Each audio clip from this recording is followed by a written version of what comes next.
నెల్లూరు నియోజకవర్గంలో మంత్రి నారాయణ ప్రచారంలో దూసుకెళ్తున్నారు. నగరంలో మంత్రి నారాయణ కుటుంబ సభ్యులతో కలిసి ఎన్నికల ప్రచారం చేశారు. ఇంటింటికి తిరుగుతూ టీడీపీకి ఓటు వేసి గెలిపించాలని కోరారు. సంక్షేమ పథకాలతో ప్రజలకు చేరువైన టీడీపీ గెలవడం ఖాయమని మంత్రి నారాయణ ధీమా వ్యక్తం చేశారు.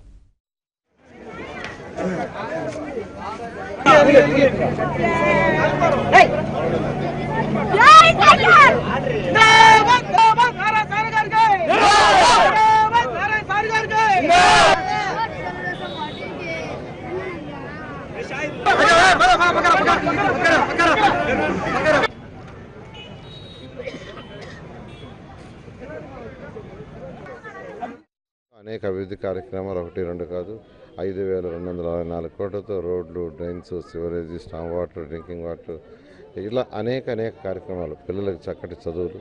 ఈరోజు యాక్చువల్గా ఈ కాలనీలో ఒక పాప గవర్నమెంట్ స్కూల్లో చదువుతున్నది. ఆ పిల్ల చక్కగా ఇంగ్లీష్ మాట్లాడుతుంది.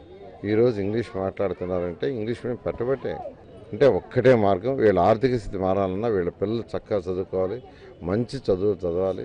అందుకే ప్రభుత్వం ఈరోజు ముఖ్యమంత్రి గారు మున్సిపల్ స్కూల్స్ కానీ అంగన్వాడీ స్కూల్స్లో కానీ అనేకమైన డెవలప్మెంట్ కార్యక్రమాలు ఈరోజు అంగన్వాడీ స్కూల్స్ని బ్రహ్మాండంగా తీర్చిదిద్దాం. ఈ విధంగా ఈరోజు అనేక కార్యక్రమాలు ఈ ప్రభుత్వం సంక్షేమ కార్యక్రమాలు చేపట్టి ఈరోజు నేను ఒకటే చెప్తున్నాక ఈరోజు 5,264 కోట్లు ముఖ్యమంత్రి గారు నెల్లూరు డెవలప్మెంట్కి ఇచ్చి ఈరోజు బ్రహ్మాండంగా అభివృద్ధి అవుతుంది. ఎక్కడ పెట్టినా చిన్నపిల్లవాడి నుంచి పెద్ద ముసలి వాళ్ళ దాకా ఒకటే అభివృద్ధి అని. కాబట్టి అందరి ప్రజల్ని, నెల్లూరు ప్రజలందరినీ నేను రిక్వెస్ట్ చేసేది, మీ అమూల్యమైన వాటిని నెల్లూరు సిటీకి నేను కంటెస్ట్ చేస్తున్నాను. నాకు